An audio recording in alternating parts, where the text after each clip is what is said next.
everybody, good morning. This is Jean here, Jean Truelove from Truelove Quilts for You. I'm going to be introducing a tutorial today. I'm not going to be starting it. I'm just going to be going over what we're going to be needing, and I'm gearing this tutorial, which I'm going to be showing you in a moment, towards beginners. I had said before that I didn't really know what to do. I don't know, I've done so much stuff and I'm a little bit out of whack. I don't know if I want to start a quilt or whatever for my more experienced quilters who follow me, but I'm taking notes from my son, who said, Mom, do something really for beginners again, because that's what my channel had been geared to teach people from really step one. And as you know, the people who have been following me know that I repeat myself and I talk a lot, and I tell stories along the way. Oh, I gotta tell you about my stories. You guys don't mind my stories. Well, most of you don't. I had gotten a comment on my master page that I can see, and I can vet the comments. And as you know, there's over the years that I've been doing this YouTube, not a lot of people, but there have been nasty people, and I know that they don't have a life, and and they keyboard warriors and all of that. I delete them. But this comment was interesting because it was just about my weekend away. We had a lovely weekend with the family, and then we had a flat tire. So there's yet another true love story. The true love touch of poop, strikes again, which we have a laugh about. One disaster after another, but which we stay calm. It's cool, But somebody said, I really do enjoy, the comment was, I really do enjoy your channel when you show people how to quilt. I wish you would stop with the quote, cute stories, because it's very annoying and you talk too much. What was it? You talk too much, and I wish you would just focus on quilting. I come to YouTube to learn how to quilt. Well, I guess that told me. I'm thinking, block, delete. I don't need that kind of negativity. Ain't nobody got time for that, right? But I was thinking about it. I was thinking that the people that have followed me realize that, yes, our life has taken on, or this channel has taken on a new little life about our life, because so much has happened in our little life here, in the life of the Truelove family. And we have a large family and lots going on, and that's what I talk about. And the people who love to watch me. And there are so many, I keep saying there's so many other quilting tutorials that are absolutely fantastic. They get to the tutorial, they give you the measurements, they are succinct, they are professional. It's awesome. It really is. And I'm thinking, well, you can go somewhere else. So anyway, that was interesting because of my stories. But I was thinking about our weekend away. This is a little story. And it's about having gotten our flat tire. No big deal. Well, it could have turned into a big deal. And my husband and Maxwell and I were talking about it. We often say, what would have happened had that happened to a little old lady? Now, I'm a little old lady, right? But 50 years ago, longer than that, I knew how to change a tire. I would have gotten out the big, huge jack that you jack up right in the back of your car, gotten out your big spare tire, and gotten out that big lug, taker offer, a big triangular thing, like, a cross thing, and done the lug bolts and everything. And I could have changed my tire of just having to find the jacking points under the car. It was fairly straightforward. Nowadays, you get the little tiny donut, or you get glue to get to the nearest gas station, and it's a little bit different. And I was thinking, if that had happened on a country road with a little old lady, it could have ended up perhaps a 2, maybe 3 hour ordeal, having called AAA. We do have a Mazda service, but you know, we were capable of doing it ourselves, although it was a bit of a pain. But I'm thinking it's just so much harder.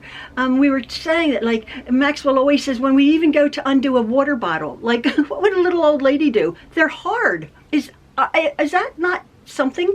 Like, that is so true, right? So anyway, that was my little story. I'm thinking I could have changed the tire, but not really. The jack was this big. The donut was this big. The lug nuts were on shockingly hard, and we did it. But it was just another day in the life of the Trueloves. So that's just a little, that's not a story, that's just our little observation. Things are getting harder, or we're just getting older and weaker. Perhaps that's what it is. Comment below. Do you think things are getting so much harder? Anyway, I am wanting to do something for beginners, yes, as I said. And I was running it past the family up in upstate, and they were like, why don't you just make some pot holders? And I'm like, you know, like, that's 2 hunks of fabric sewn together. I just wanted to do something a little bit more interesting, but simple, because I do realize that beginners have maybe $100 sewing machine from a big box company or Walmart or something, or they have their grandmother's sewing machine, and they have a few pins, and they have a pair of scissors, and they have maybe a seam ripper and a tape measure, and that probably is about it. And they want to learn how to make something other than a pot holder, but straight seams only please type of thing. And it comes to the project that I'm going to be doing, that I'm just talking about today. I'm just talking about it. I'm a bit tired. I'm just talking about it. We had to go out this morning. I've just come in, and I thought I'm just going to run this past you to come. Let me just back this up. When we had lived in our previous home, you know that we had got hit by a tornado and a hurricane, and there was 7 foot of water into our house in the basement. Everything that was in our basement was ruined and flooded. We had a tremendous amount of luggage. We had beautiful luggage, beautiful carriers, beautiful weekend bags, beautiful backpacks. Everything was in our basement, and everything got ruined. And all of a sudden, we're not vacation people, but we had gone away for the weekend. And all of a sudden, I'm thinking, oh, I had, though, during COVID, that period of time, in our previous home, before it was flooded, I had been making, and you can look at some of the tutorials, a ton of tote bags, all sorts of different tote bags. Some a little bit more complicated. I did a few weekender bags, which were very complicated, and very hard, and, you know, thick fabric and padding and everything. But what had happened this past weekend, I thought, we don't have any luggage. So I grabbed a bunch of tote bags and put my stuff in it, Maxwell had a backpack. Ian had put some stuff in some of my totes. We do have to go get some luggage. But the one thing I did grab, I had a couple of little cloth totes just for the weekend. The one thing I did grab is I had done a tutorial on this for my patrons many, many years ago. I'm revisiting this tutorial beginning. This is, I'm making a long story even longer. The people who don't like me, just click off. And this is the bag that I'm going to be doing a tutorial on. This is a beginner's little tote bag. And all you need is 1 yard and 2/3 of fabric. That's it.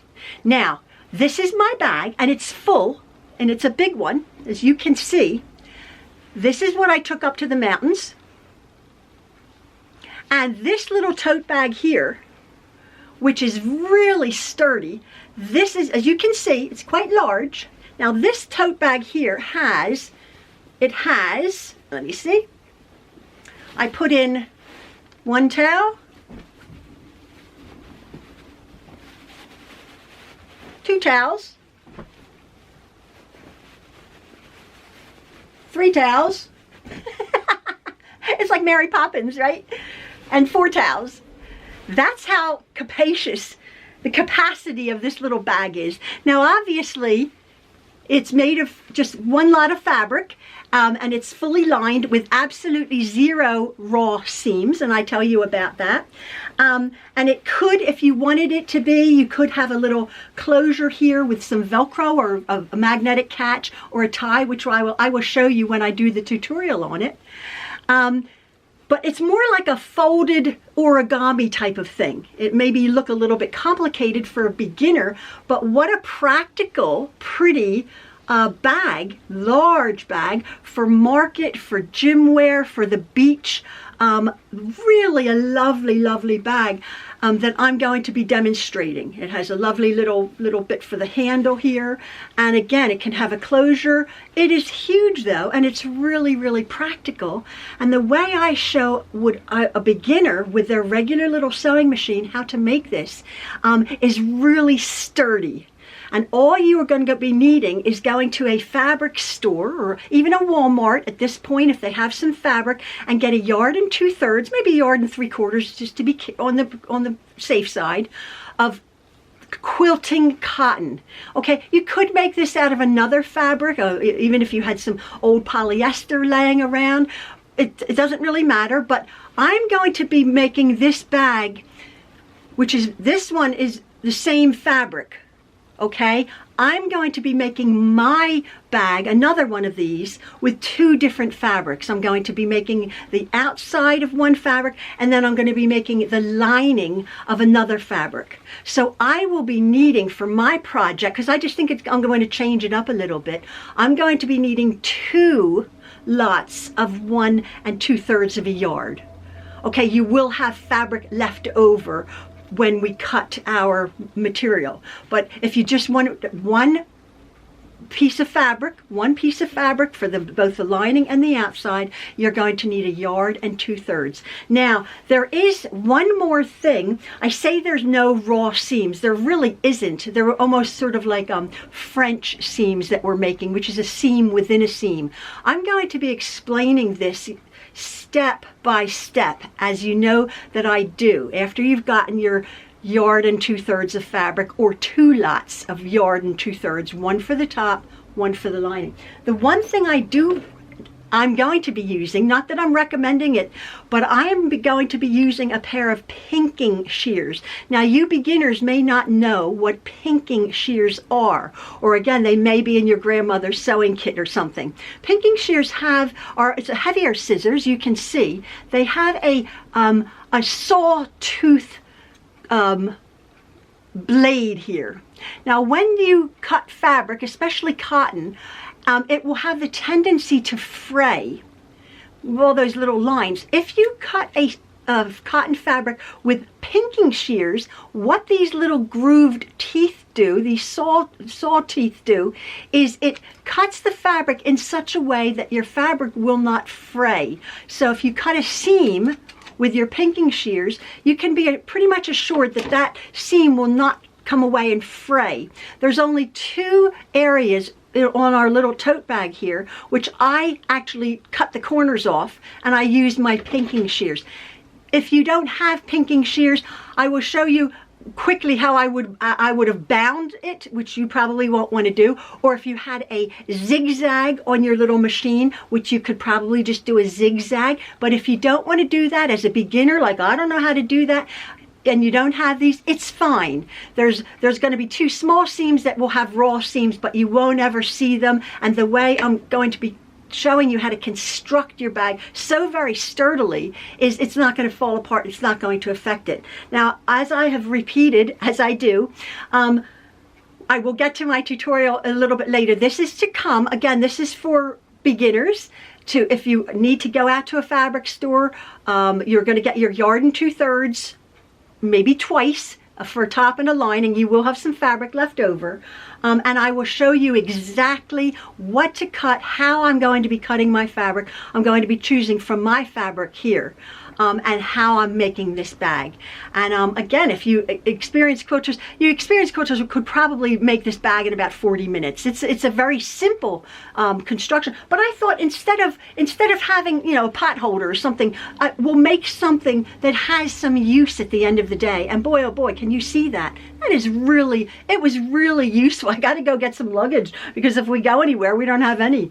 Anyway, so that is to come. This is just an introduction for my beginners to have a project in mind that we're going to be doing.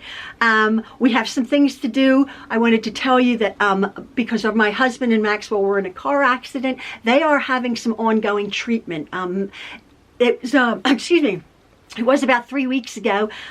Ian's, they were smashed up the backside with the car going 35 miles an hour. Ian's back is a little bit jacked up. He's an older chap, and his back is a little bit messed up, so he is being treated.